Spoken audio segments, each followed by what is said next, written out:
ನಮಸ್ಕಾರ ಸ್ನೇಹಿತರೆ, V commerce ಕ್ಲಾಸಸ್ಗೆ ತಮ್ಮೆಲ್ಲರಿಗೂ ಪ್ರೀತಿಪೂರ್ವಕವಾದಂತಹ ಸ್ವಾಗತವನ್ನು ಬಯಸ್ತಾ ಇವತ್ತು ನಾವು ನಾಳೆ ನಡೆಯುವಂತಹ ಅಂದರೆ ದಿನಾಂಕ 4/7/2025 ಮಧ್ಯಾಹ್ನ 2ರಿಂದ 4 ಗಂಟೆಗೆ ಬಿಕಾಮ್ 6th ಸೆಮಿಸ್ಟರ್ನ ಮ್ಯಾನೇಜ್ಮೆಂಟ್ ಅಕೌಂಟಿಂಗ್ ಸಬ್ಜೆಕ್ಟ್ನ ಒಂದು ಆ್ಯನ್ಯುವಲ್ ಎಕ್ಸಾಮ್ ಇದೆ.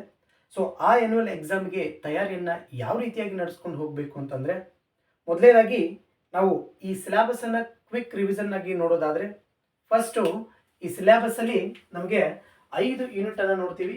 First one introduction. So first ಈ ಚಾಪ್ಟರಲ್ಲಿ ನಾವು ಏನನ್ನು ಪ್ರಿಪೇರ್ ಮಾಡ್ಕೊಳ್ಬೇಕು ಅಂತಂದರೆ, first meaning of the management accounting, functions of management accounting, objectives of management accounting, tools and techniques of management accounting, as well as difference between the management accounting and cost accounting, ಜೊತೆಗೆ difference between management accounting and financial accounting. ಈ ಇಷ್ಟು ಕಂಟೆಂಟನ್ನು prepare ಆದರೆ annual ಎಕ್ಸಾಮಲ್ಲಿ 5 ಮಾರ್ಕ್ಸಿಗೆ ಒಂದು theory question, 10 ಮಾರ್ಕ್ಸಿಗೆ ಒಂದು theory question, 2 ಮಾರ್ಕ್ಸಿಗೆ ಒಂದು theory ಕ್ವಶನನ್ನು ನಾವು ಈ ಚಾಪ್ಟರ್ ಮೇಲೆ ನೋಡ್ತೀವಿ. ಹಾಗಿದ್ರೆ ಇಲ್ಲಿ meaning, objectives, functions,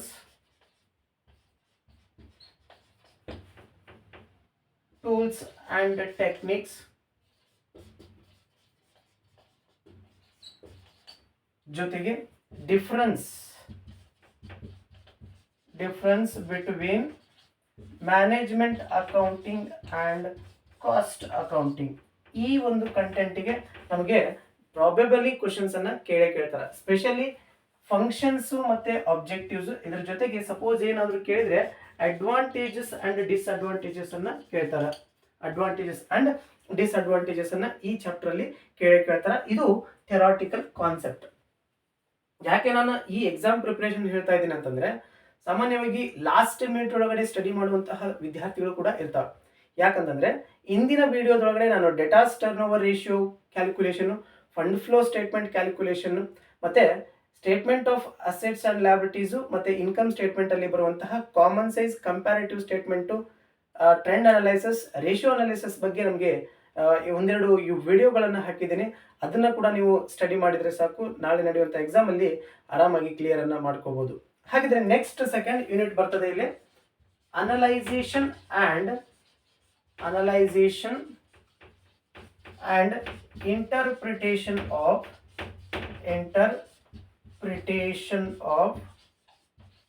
financial statement. So previously I already told that analyzation and interpretation of financial statement ಅಲ್ಲಿ ನಮಗೆ 3 ಸ್ಟೇಟ್ಮೆಂಟ್ ಅನ್ನ ಕೇಳ್ತಾರೆ. ಒಂದು ಕಾಮನ್ ಸೈಜ್ ಸ್ಟೇಟ್ಮೆಂಟ್, ಇನ್ನೊಂದು ಕಂಪ್ಯಾರೇಟಿವ್ ಸ್ಟೇಟ್ಮೆಂಟ್, ಹಾಗೇನೆ ಟ್ರೆಂಡ್ ಅನಲೈಸಿಸ್ ಅಂತೇಳಿ 3 ಸ್ಟೇಟ್ಮೆಂಟ್ ಅನ್ನ ನಮ್ಗೆ ಇಲ್ಲಿ ಕ್ವಶನ್ ಅನ್ನ ಕೇಳ್ತಾರ. ಹಾಗಿದ್ರೆ ಈ 3 ಸ್ಟೇಟ್ಮೆಂಟ್ ಅನ್ನ ಪ್ರಿಪೇರ್ ಮಾಡೋದು ಹೇಗೆ? ನಾವು ಪ್ರತಿ ಸ್ಟೇಟ್ಮೆಂಟ್ಗೂ ಸ್ಪೆಷಲಿ ಇಲ್ಲಿ ನಮಗೆ ಕಾಮನ್ ಸೈಜ್ ಮತ್ತೆ ಕಂಪ್ಯಾರೇಟಿವ್ ಸ್ಟೇಟ್ಮೆಂಟ್ ಅಂತ ಬಂದಾಗ 2 ಸ್ಟೇಟ್ಮೆಂಟ್ ಅನ್ನ ನೆನಪಲ್ಲಿ ಇಟ್ಕೋಬೇಕು. ಒಂದು income statement, another one is balance sheet. So ಎರಡು ಪ್ರಿಪೇರ್ ಮಾಡಲಿಕ್ಕೆ ಅಂದ್ರೆ ಕಾಮನ್ ಸೈಜ್ ಸ್ಟೇಟ್ಮೆಂಟ್ ಮತ್ತೆ ಕಂಪ್ಯಾರೇಟಿವ್ ಸ್ಟೇಟ್ಮೆಂಟ್ ಅನ್ನ ಪ್ರಿಪೇರ್ ಮಾಡಲಿಕ್ಕೆ ಇವೆರಡು ಕಂಟೆಂಟ್ ಅನ್ನ ಜಾಸ್ತಿ ನಿಮಗೆ ಫೋಕಸ್ ಮಾಡ್ತಾರ. Whether it is a 5 marks or 10 marks, ಅದು 5 ಮಾರ್ಕ್ಸ್ಗೆ ಇರಲಿ 10 ಮಾರ್ಕ್ಸ್ಗೆ ಇರಲಿ, ಎರಡು ಕಂಟೆಂಟ್ ಅನ್ನ ನಮಗೆ ಕೇಳುವಂತ ಚಾನ್ಸಸ್ ಇರ್ತದ. ಫಸ್ಟಿಗೆ ಇಲ್ಲಿ ಕಾಮನ್ ಸೈಜ್ ಸ್ಟೇಟ್ಮೆಂಟ್ ಅಂತ ಬಂದ್ರೆ ಸಾಮಾನ್ಯವಾಗಿ ನಾವು ಪರ್ಟಿಕ್ಯುಲರ್ಸ್ ಮತ್ತೆ 2023 ಇನ್ಫಾರ್ಮೇಶನ್ ಅಂಡ್ 2024 ಇನ್ಫಾರ್ಮೇಶನ್ ಅನ್ನ ಕೊಡ್ತಾರ. Whether it is a income statement or balance sheet, income statement ಆಗಿರ್ಬೋದು, ಬ್ಯಾಲೆನ್ಸ್ ಶೀಟ್ ಆಗಿರ್ಬೋದು, ಅಲ್ಲಿರುವಂತಹ ಪರ್ಟಿಕ್ಯುಲರ್ಸ್ ಮತ್ತೆ 2023-24 ಇನ್ಫಾರ್ಮೇಶನ್ ಅನ್ನ ಕೊಟ್ಟಾಗ ಸಪೋಸ್ ಅವ್ರೇನಾದ್ರೂ ಕಾಮನ್ ಸೈಜ್ ಸ್ಟೇಟ್ಮೆಂಟ್ ಅನ್ನ ಪ್ರಿಪೇರ್ ಮಾಡ್ರಿ ಅಂತಂದ್ರೆ, whether it is a common size or comparative statement, ಎರಡರಲ್ಲಿ ಯಾವುದೇ ಕ್ವಶನ್ ಕೇಳಿದ್ರು ಕೂಡ ಆ ಕ್ವಶನ್ ಅಲ್ಲಿ ಏನ್ ಕೇಳಿರ್ತಾರ ಪರ್ಟಿಕ್ಯುಲರ್ಸ್, ಸ್ಪೆಷಲಿ ಪರ್ಟಿಕ್ಯುಲರ್ಸ್ ಅನ್ನ ನೀಟಾಗಿ as it is same to same ಬರಿಬೇಕು.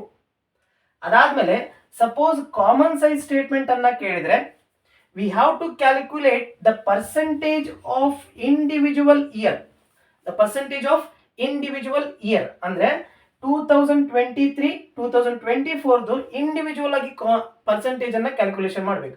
ಅವಾಗ ನಾವೇನ್ ಮಾಡಬೇಕು, ಬರ್ಕೊಳ್ಳುವಾಗ ಕ್ವಶನ್ ಆಸ್ ಇಟ್ ಈಸ್ ಬರ್ಕೊಳ್ಬೇಕು. ಪರ್ಟಿಕ್ಯುಲರ್ಸ್ 2023 ಅದ್ರ ಪಕ್ಕನೇ ಪರ್ಸೆಂಟೇಜ್ ಕ್ಯಾಲ್ಕುಲೇಷನ್ ಮಾಡಬೇಕು.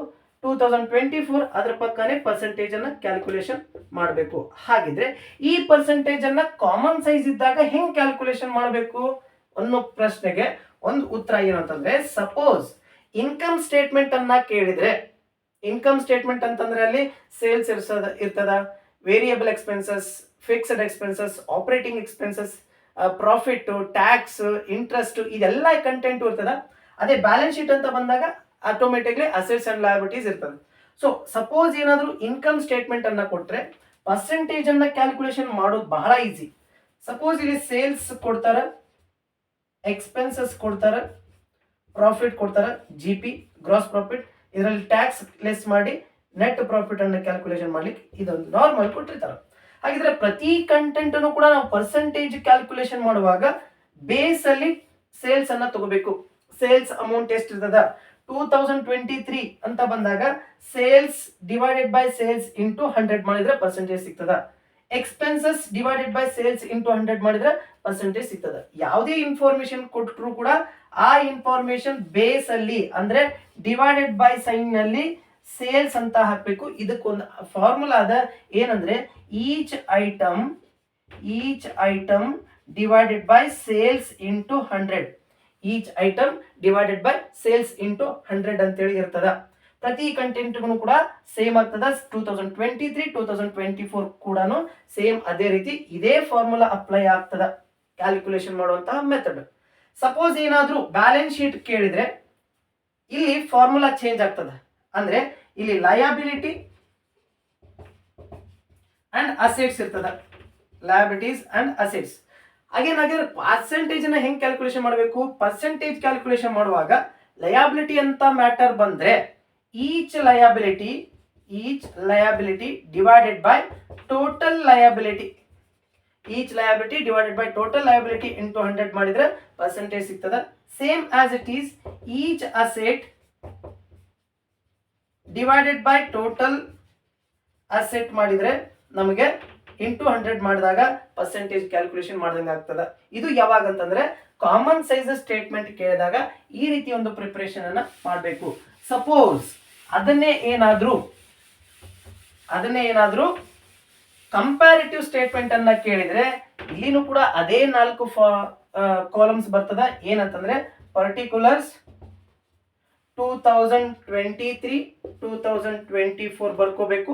ಕಂಪ್ಯಾರಿಟಿವ್ ಅಂದಾಗ 2023ಕ್ಕೂ 2024ಕ್ಕೂ ಹೋಲಿಕೆ ಮಾಡಿ ನೋಡಬೇಕು.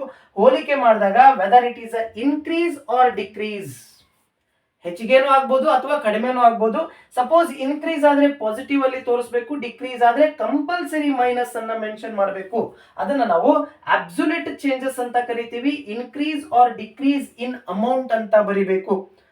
ಅದು ಇನ್ಕಮ್ ಸ್ಟೇಟ್ಮೆಂಟ್ ಗೆ ಇರ್ಬೋದು, ಬ್ಯಾಲೆನ್ಸ್ ಶೀಟ್ ಗೆ ಇರ್ಬೋದು. ಇಲ್ಲಿ ಟೋಟಲ್ ಅಂತ ಇಲ್ಲ.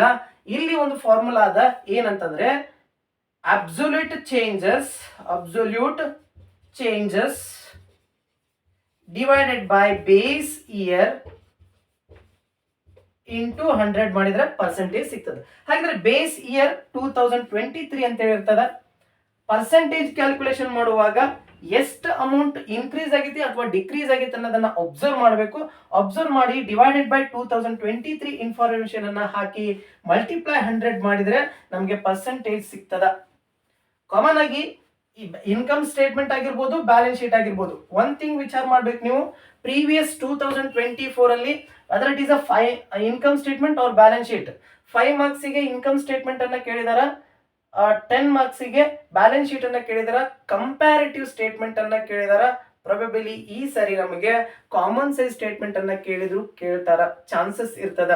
ಹಾಗಿದ್ರೆ ಕಾಮನ್ ಸೈಜ್ ಅನ್ನ ಕ್ಯಾಲ್ಕುಲೇಷನ್ ಮಾಡುವಾಗ ಅಕ್ಕಪಕ್ಕದಲ್ಲಿ ಆ ವರ್ಷದ ಪರ್ಸೆಂಟೇಜ್ ಅನ್ನ ಕ್ಯಾಲ್ಕುಲೇಷನ್ ಮಾಡಬೇಕು. ಆದ್ರೆ ಕಂಪ್ಯಾರಿಟಿವ್ ಅಂತ ಬಂದಾಗ ಪ್ರೀವಿಯಸ್ ಇಯರ್ಗೂ ಕರೆಂಟ್ ಇಯರ್ಗೂ ಕಂಪ್ಯಾರಿಸನ್ ಮಾಡಿ weather it is a changes, amount ಒಳಗಡೆ ಎಷ್ಟು ಚೇಂಜಸ್ ಆಗ್ಯದ ಅದನ್ನ ಪರ್ಸೆಂಟೇಜ್ ಒಳಗೂ ಕೂಡ ಕ್ಯಾಲ್ಕುಲೇಷನ್ ಮಾಡಬೇಕು. ಪರ್ಸೆಂಟೇಜ್ ಕ್ಯಾಲ್ಕುಲೇಷನ್ ಮಾಡುವಾಗ absolute changes whether it is a positive or negative divided by base year amount into 100 ಮಾಡಿದ್ರೆ ನಮ್ಗೆ ಪರ್ಸೆಂಟೇಜ್ ಕ್ಯಾಲ್ಕುಲೇಷನ್ ಮಾಡ್ಲಿಕ್ಕೆ ಸಾಧ್ಯ ಆಗ್ತದ. ಇದನ್ನ ನಾವು ಕಂಪ್ಯಾರಿಟಿವ್ ಸ್ಟೇಟ್ಮೆಂಟ್ ಒಳಗಡೆ ನೋಡಬಹುದು. ಇನ್ನು ನೆಕ್ಸ್ಟ್ ನಮಗೆ ಬರ್ತದ ಟ್ರೆಂಡ್ ಅನಲೈಸಿಸ್. ಟ್ರೆಂಡ್ ಅನಲೈಸಿಸ್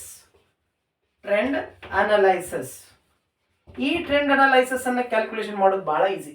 ಹೆಂಗೆ ಅಂತಂದ್ರೆ ಒಂದು ಪ್ರೀವಿಯಸ್ ಇಯರ್ 2021, 22, 23, 24, 25 ಒಂದು 5 ವರ್ಷದ ಡಾಟಾ ಕೊಟ್ಟಿರ್ತಾರೆ. ಆ ಡಾಟಾನ ತಗೋಬೇಕು. Each item divided by base year whether it is 2021 or 2025 ಆದ್ರೆ ನೋಟ್ ಅಲ್ಲಿ ಮೆನ್ಷನ್ ಮಾಡ್ಬೇಕು ನಾವು ಬೇಸ್ ಇಯರ್ ನ 2021 ತಗೊಂಡಿವಿ ಅಥವಾ 2025 ತಗೊಂಡಿದೀವಿ ಅಂತೇಳಿ ಮೆನ್ಷನ್ ಮಾಡಬೇಕು. ಅಂದಾಗ ನಾವು ಪರ್ಸೆಂಟೇಜ್ ಕ್ಯಾಲ್ಕುಲೇಷನ್ ಮಾಡ್ಲಿಕ್ಕೆ ಬರುತ್ತೆ. ಹಾಗಿದ್ರೆ ಹೆಂಗೆ 2021 ಅಮೌಂಟ್ ಡಿವೈಡೆಡ್ ಬೈ 2021 ಇಂಟು 100 ಮಾಡಿದ್ರೆ ಪರ್ಸೆಂಟೇಜ್ ಸಿಗ್ತದ. ನೆಕ್ಸ್ಟ್ 2022 ಡಿವೈಡೆಡ್ ಬೈ 2021 ಇಂಟು 100 ಮಾಡಿದ್ರೆ ಪರ್ಸೆಂಟೇಜ್ ಸಿಗ್ತದೆ. ಇದು ಸೆಕೆಂಡ್ ಚಾಪ್ಟರ್ ಒಳಗಡೆ ಬರುವಂತಹ ಇಂಪಾರ್ಟೆಂಟ್ ಕಾನ್ಸೆಪ್ಟ್. ಈ ಇಂಪಾರ್ಟೆಂಟ್ ಕಾನ್ಸೆಪ್ಟ್ ಮೇಲೆ ನಿಮಗೆ ಪ್ರಾಬೆಬಲಿ ಒಂದು 17 ಮಾರ್ಕ್ಸಿಗೆ ಕ್ವಶನ್ ಅನ್ನ ಕೇಳುವಂತಹ ಚಾನ್ಸಸ್ ಇರ್ತದ. ಎಷ್ಟು ಮಾರ್ಕ್ಸಿಗೆ ಅಂತಂದ್ರೆ 17 ಮಾರ್ಕ್ಸಿಗೆ ಕ್ವಶನ್ ಅನ್ನ ಕೇಳುವಂತಹ ಚಾನ್ಸಸ್ ಇರ್ತದ.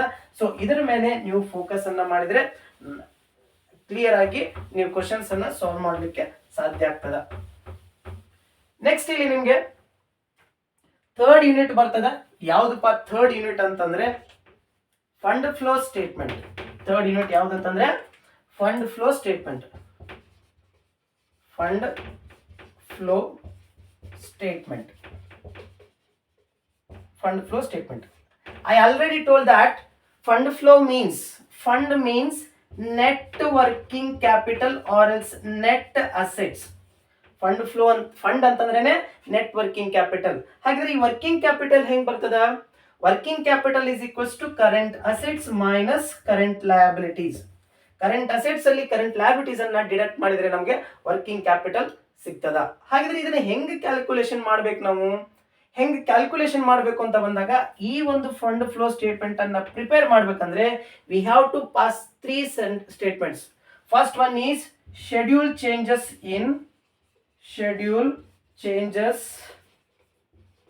ಇನ್ working capital. Second one funds from operation. Third one fund flow statement. Fund flow statement. ಹಾಗಿದ್ರೆ ಫಸ್ಟ್ ಒನ್ ತಗೊಂತೀವಿ schedule changes in working capital. ಹೆಂಗೆ ನಾವು ಕಂಪ್ಯಾರಿಟಿವ್ ಸ್ಟೇಟ್ಮೆಂಟ್ ಅನ್ನ ಹಾಕಬೇಕಾದ್ರೆ ಬ್ಯಾಲೆನ್ಸ್ ಶೀಟ್ ಅನ್ನ ಯೂಸ್ ಮಾಡ್ಕೊಂಡಿದ್ವಿ, ಅದೇ ರೀತಿ ಕಂಪ್ಯಾರಿಟಿವ್ ಸ್ಟೇಟ್ಮೆಂಟ್ ಏನ್ ಕಾಲಮ್ಸ್ ಗಳನ್ನ ಹಾಕೊಂತೀವಿ ಅದೇ ಕಾಲಮ್ಸ್ ಗಳನ್ನ schedule changes in working capital ಒಳಗೂ ಹಾಕ್ತಿವಿ. ಆದ್ರೆ ಇಲ್ಲೇ ಬಳಕೆ ಮಾಡುವಂತ ಅಂಶಗಳು ಯಾವ್ಯಾವ ಅಂತಂದ್ರೆ ಕರೆಂಟ್ ಅಸೆಟ್ಸ್ ಮತ್ತೆ ಕರೆಂಟ್ ಲಯಬಿಲಿಟೀಸ್. ಹಾಗಿದ್ರೆ ಹೆಂಗೆ ಅಗೇನ್ 4 ಕಾಲಮ್ಗಳು ಬರ್ತದ. Particular, previous year, current year. Whether it is a changes, absolute changes in working capital ಅಷ್ಟೇ ತಗೊಂತೀವಿ. ಅಲ್ಲೇ ಇನ್ಕ್ರೀಸ್ ಬೇರೆ ಡಿಕ್ರೀಸ್ ಬೇರೆ ಸಪರೇಟ್ ಬರೀಬೇಕು. ಇನ್ಕ್ರೀಸ್ ಬೇರೆ ಡಿಕ್ರೀಸ್ ಬೇರೆ ಸಪರೇಟ್ ಬರೀಬೇಕು. ಆದ್ರೆ ಒಂದ್ ಕಂಡೀಷನ್ ಏನ್ ಅಪ್ಲೈ ಮಾಡ್ಕೊಳ್ಬೇಕಂತಂದ್ರೆ ಸಪೋಸ್ ಕರೆಂಟ್ ಅಸೆಟ್ಸ್ ಅಲ್ಲಿ ಏನಾದ್ರೂ ಅಮೌಂಟ್ ಡಿಕ್ರೀಸ್ ಆದ್ರೆ ಕರೆಂಟ್ ಅಸೆಟ್ ಅಲ್ಲಿ ಏನಾದ್ರೂ ಅಮೌಂಟ್ ಇನ್ಕ್ರೀಸ್ ಆದ್ರೆ ಅದನ್ನ ಇನ್ಕ್ರೀಸ್ ಕಾಲಮ್ ಅಲ್ಲೇ ಬರೀಬೇಕು. ಡಿಕ್ರೀಸ್ ಆದ್ರೆ ಡಿಕ್ರೀಸ್ ಕಾಲಮ್ ಅಲ್ಲೇ ಬರೀಬೇಕು. ಸಪೋಸ್ ಕರೆಂಟ್ ಅಸೆಟ್ಸ್ ಅಲ್ಲಿ ಏನಾದ್ರೂ ವೇರಿಯೇಷನ್ ಆದ್ರೆ ಇನ್ಕ್ರೀಸ್ ಆದ್ರೆ ಇನ್ಕ್ರೀಸ್ ಕಾಲಮ್, ಡಿಕ್ರೀಸ್ ಆದ್ರೆ ಡಿಕ್ರೀಸ್ ಕಾಲಮ್. ಆದ್ರೆ ಕರೆಂಟ್ ಲಯಬಿಲಿಟಿ ಅಂತ ಬಂದಾಗ ಸಪೋಸ್ ಕರೆಂಟ್ ಲಯಬಿಲಿಟಿಯನ್ನ ಕಂಪೇರ್ ಮಾಡಿದಾಗ ಇನ್ಕ್ರೀಸ್ ಅಂತ ಇದ್ರೆ ಅದನ್ನ ಡಿಕ್ರೀಸ್ ಕಾಲಮ್ ಅಲ್ಲಿ ಬರೀಬೇಕು, ಡಿಕ್ರೀಸ್ ಆಗಿದ್ರೆ ಅದನ್ನ ಇನ್ಕ್ರೀಸ್ ಕಾಲಮ್ ಅಲ್ಲಿ ಬರೀಬೇಕು. ಕರೆಂಟ್ ಲಯಬಿಲಿಟಿಗೆ ಮಾತ್ರ ಅಪೋಸಿಟ್ ಡೈರೆಕ್ಷನ್ ಹೋಗ್ತದ. ನೆಕ್ಸ್ಟ್ ನಾವು ಟೋಟಲ್ ಕರೆಂಟ್ ಅಸೆಟ್ಸ್ ಅಲ್ಲಿ ಕರೆಂಟ್ ಲಯಬಿಲಿಟೀಸ್ ಅನ್ನ ಡಿಡಕ್ಟ್ ಮಾಡಿದಾಗ ಅಬ್ಸಲ್ಯೂಟ್ ಚೇಂಜಸ್ ಸಿಗ್ತದ. ಈ changes whether it is increase or decrease, increase ಬಂದಿರ್ತದೋ ಅಥವಾ ಡಿಕ್ರೀಸ್ ಬಂದಿರ್ತದೋ ಅದನ್ನ ಕಂಪ್ಯಾರಿಟಿವ್ ಮಾಡ್ಕೋಬೇಕು.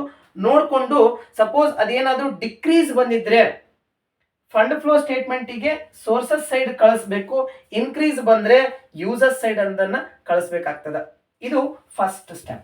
ಇನ್ನು ಸೆಕೆಂಡ್ ಸ್ಟೆಪ್ ಏನ್ ಬರ್ತದ ಅಂತಂದ್ರೆ ಫಂಡ್ಸ್ ಫ್ರಮ್ ಆಪರೇಷನ್.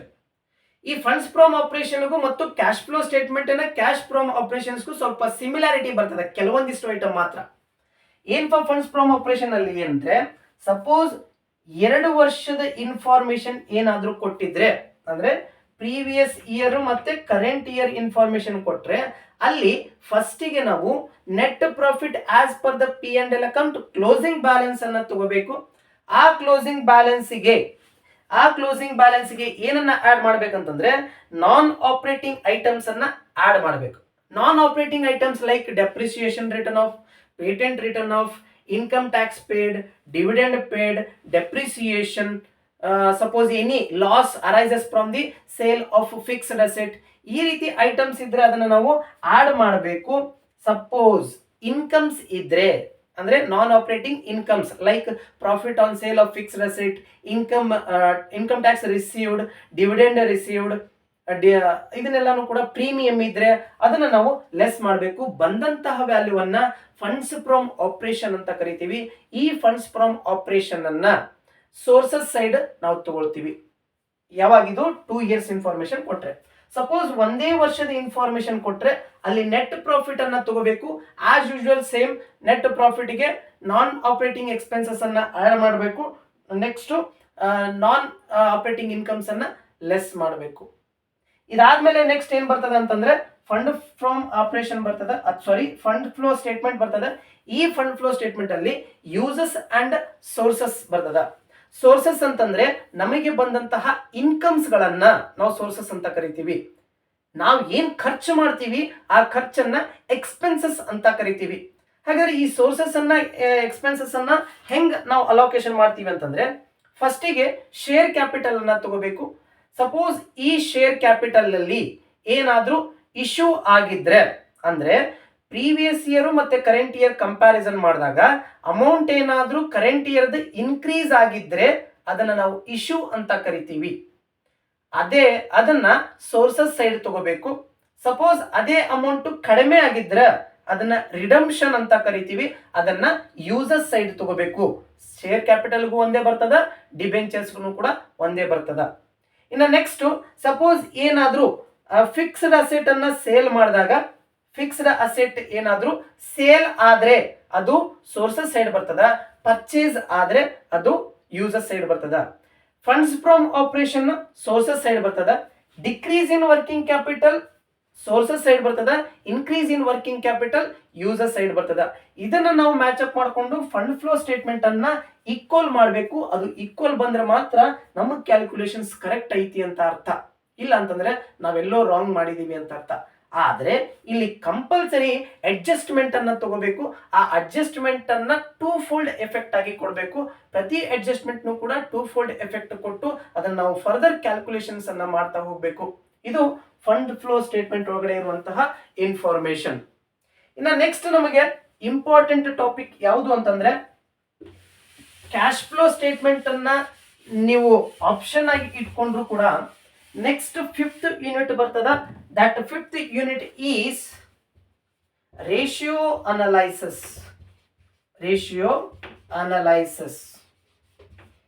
ಈ ರೇಷಿಯೋ ಅನಲೈಸಿಸ್ ಅನ್ನ ನೀವು ಕಾಮನ್ ಆಗಿ ಪ್ರೊಜೆಕ್ಟ್ ರಿಪೋರ್ಟ್ ಗಳನ್ನ ಯಾರ್ಯಾರು ರೆಡಿ ಮಾಡಿದಿರಿ, ಈ ಪ್ರೊಜೆಕ್ಟ್ ರಿಪೋರ್ಟ್ ಅನ್ನ ರೆಡಿ ಮಾಡಿದಂತಹ ಸ್ಟೂಡೆಂಟ್ಸ್ ಎಲ್ಲರೂ ಕೂಡ ರೇಷಿಯೋ ಅನಲೈಸಿಸ್ ಮೇಲೆ ಯಾವುದೇ ಪ್ರಾಬ್ಲಮ್ ಬಂದರೂ ಕೂಡ ನೀವು ಸಾಲ್ವ್ ಮಾಡಬಹುದು.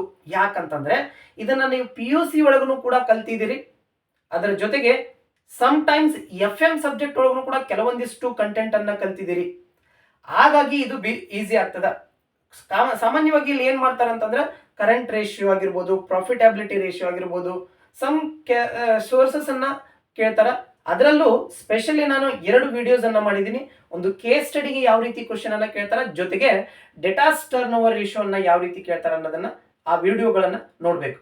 ಹೋಲ್ ಅಂಡ್ ಸೋಲ್ ಆಗಿ ನೀವು ಈ 4 ಚಾಪ್ಟರ್ ಅನ್ನ ಕರೆಕ್ಟ್ ಆಗಿ ಪ್ರಿಪೇರ್ ಆದ್ರೆ ಆಟೋಮೆಟಿಕ್ಲಿ ನೀವು ಪರ್ಸೆಂಟೇಜ್ ಅನ್ನ ಸ್ಕೋರ್ ಅನ್ನ ಮಾಡ್ಕೊಳ್ಬಹುದು. ಈ 4 ಚಾಪ್ಟರ್ ಅನ್ನ ಪ್ರಿಪೇರ್ ಆಗ್ಬೇಕಂತಂದ್ರೆ ಸ್ಪೆಷಲಿ ನಾನು ಕೆಲವೊಂದಿಷ್ಟು ವಿಡಿಯೋಗಳನ್ನ ಮಾಡಿ ಹಾಕಿದ್ದೀನಿ.